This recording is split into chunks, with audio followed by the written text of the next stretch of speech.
ជំរាបសួរពុកម៉ែបងប្អូនទាំងអស់គ្នាគណៈពេលនេះគឺខ្ញុំស្ថិតនៅភូមិឃុំពាណិជ្ជកម្មខេត្តបាត់ដំបងហើយកន្លែងអ្វីដែលខ្ញុំកំពុងឈរនេះកន្លែងដែលខ្ញុំកំពុងឈរនេះគឺចង្ការស្លឹកគ្រៃ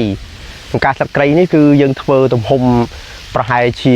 12ម៉ែត្រ4ជ្រុងអីហ្នឹងពីព្រោះយើងព្យាយាមដាំបដាក់ហើយនៅភូមិពាណិជ្ជកម្មរបស់យើងគឺយើងដាំលក្ខណៈថាជាប្លង់លក្ខណៈថាសង្គ្រៃមរៃអញ្ចឹងទៅដូចជាស្អំមរៃអញ្ចឹងទៅដូចជាត្រប់មរៃអញ្ចឹងទៅយើងព្យាយាមដាំបានច្រើនមុខយើងអត់ព្យាយាមដាំច្រើនមានថាដាំតែមួយមុខច្រើននោះទេយើងព្យាយាមដាំច្រើនមុខតែយើងដាំតិចអញ្ចឹងមានន័យថាគឺយើងមានគ្រប់មុខនៅក្នុងភូមិឃុំពាណិជ្ជកម្មយើងសម្រាប់ដំណាំដូចចង្គ្រៃឧទាហរណ៍នេះយើងមិនដាក់ម្ដងចង្គ្រៃ10ហាត់ទេយើងដាក់ចង្គ្រៃនេះគឺមួយរៃមានន័យថាដូចជា40ម៉ែត្រ4ជ្រុងណាបងមួយរៃបាទមួយរៃ40ម៉ែត្រ4ជ្រុងនៅស្រុកបាត់ដំបងគេប្រើពាក្យហ្នឹងអញ្ចឹងដាំមួយរៃដល់ពេលនេះចង្គ្រៃនេះអាចថាដាំបានយើងប៉ុណ្ណេះហើយយើងបបែកទៅមួយរៃទៀតឃើញទេដល់ពេលអានោះវាធំហើយយើងបែកទៅមួយរៃទៀតអញ្ចឹងយើងមានចង្គ្រៃមួយរៃយើងដាំបដាក់មានថាដាំបដាក់ដំណាំនឹងរហូតចឹងទៅដូច្នេះគឺយើងទទួលបានផលមានថាយើងប្រមូលផលแล้วកំពុងប្រមូលផលនេះតិចទៀតគឺយើងប្រមូលផលអាមួយទៅដាំក្រោយទៀតយើងប្រមូលផលតរហូតអញ្ចឹងសង្គ្រៃភាគច្រើនបងប្អូនខ្មែរយើង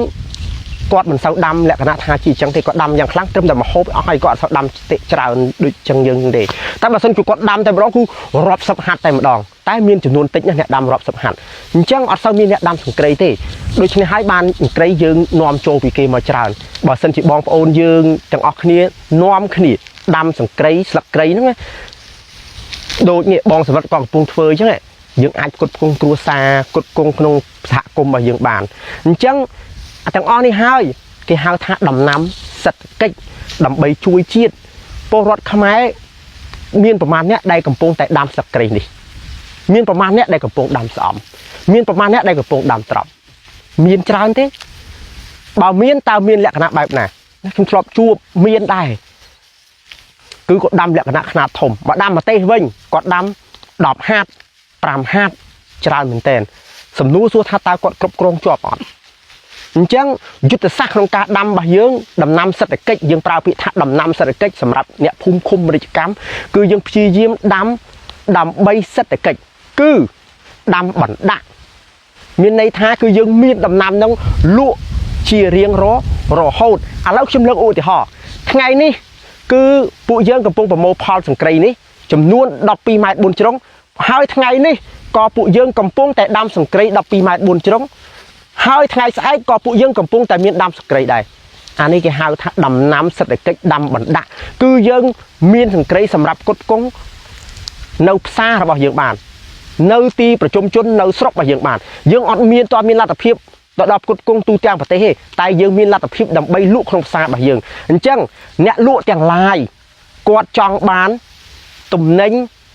ជារៀងរហូតបើសិនជាខ្ញុំជាអ្នកលក់ខ្ញុំចង់បានសង្គ្រៃគឺខ្ញុំអត់ចង់ដូរម៉ូយទេខ្ញុំចង់បានសង្គ្រៃពីម្នាក់បុគ្គលឈ្មោះសម្រិតហ្នឹងស្អែកក៏ត្រូវការពីសម្រិតហ្នឹងដែរស្អែកមួយក៏ត្រូវការពីសម្រិតហ្នឹងដែរអញ្ចឹងយើងក្នុងនាមជាប្រជាពលរដ្ឋឬក៏កសិករដាំស្លឹកគ្រៃត្រូវតែធ្វើយ៉ាងម៉េចឲ្យមានស្លឹកគ្រៃលក់ឲ្យគេរាល់ថ្ងៃបើយកអត់មានគេលក់ឲ្យគេរាល់ថ្ងៃសំណួរសួរថាតើអ្នកទិញគាត់ចង់ទិញយើងទៀតទេ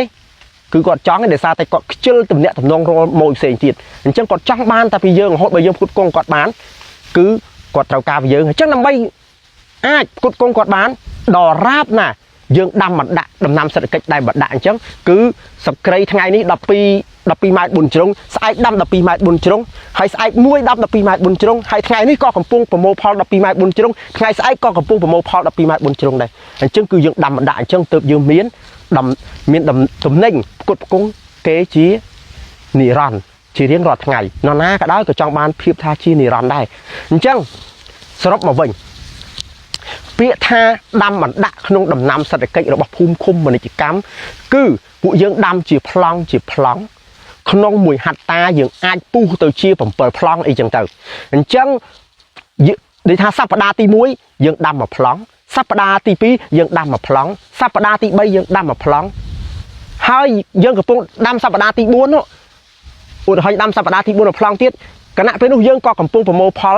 សប្តាហ៍ទី1ដែរមានហាប់ប្រមូលក៏ចាប់ផ្ដើមប្រមូលដាំក៏ចាប់ផ្ដើមដាំ ណាយើងប្រើយុទ្ធសាស្ត្រមួយហ្នឹងដើម្បីយកផ្គត់ផ្គង់ទីផ្សារនៅស្រុករបស់យើងបានទោះបីអត់ច្រើនប៉ុន្តែមួយថ្ងៃឧទាហរណ៍ថានេះសង្គ្រីលក់ឲ្យយ៉ាងហោចណាស់ថ្ងៃនេះបើលក់តែប៉ុណ្ណឹងទេតែយើងគាស់បំបែកទេអាចថាយ៉ាងហោចណាស់ក៏ 100000 ដែរសំណួរសួរថាបើយើងមានលក់ឲ្យគេរាល់ថ្ងៃ 100000 តើមួយថ្ងៃ 100000 មួយខែតើបានប៉ុន្មានបងប្អូនគិតទៅមួយថ្ងៃ 100000 តើមួយខែបានប៉ុន្មានហើយយើងមិនហត់ខ្លាំងពេកទេគឺយើងធ្វើការនៅស្រុកយើងអាចធ្វើអីផ្សេងទេគាត់អង្ក្រៃទំគាស់ពីម៉ោង 8ទេអញ្ចឹងមានន័យថាគាស់ម៉ោង 8ខ្ទង់ម៉ោង 9ម៉ោង 9តិចតួចហ្នឹងគឺយើងគាស់ឲ្យស្រេចអស់លេងហើយក៏យើងដាំបានទៀតអញ្ចឹង 100000 ហ្នឹងយើងធ្វើតែ1ម៉ោងបាន 100000 ជួយយើងទៅធ្វើកម្មករគេតើ1ម៉ោងបាន 100000 អត់សំណួរសួរអញ្ចឹងតើ1ម៉ោងបាន 100000 អត់អូខេអញ្ចឹងខ្ញុំមានប៉ុណ្ណឹងទេដើម្បីចែកម្លែកទាំងអស់គ្នាបងប្អូនទាំងអស់គ្នាគណៈពេលនេះខ្ញុំបាទយ៉ាងលីពីភូមិឃុំរាជកម្មខេត្តបាត់ដំបងសូមអរគុណនិងសូមជម្រាបលា